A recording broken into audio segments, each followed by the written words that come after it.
coming to you from Bonita, California. Tucked away in central San Diego, this little hidden gem is known for its horse properties and its golf courses. What we have for you today is a 2-story townhome with all the stuff you're looking for. Attached garage, backyard with wide open skies.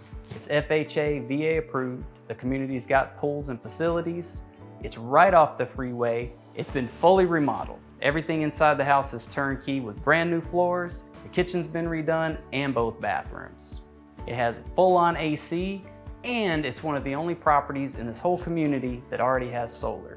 So you don't have to worry about the permitting process, dealing with the HOA and the timelines.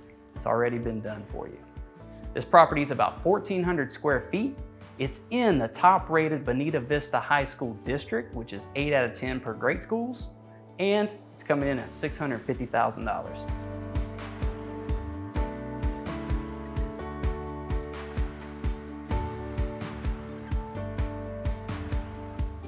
If you like this home and it hits all your wickets, feel free to reach out to me. I'm Matt Huneycutt with the Whissel Realty Group. Thanks for watching.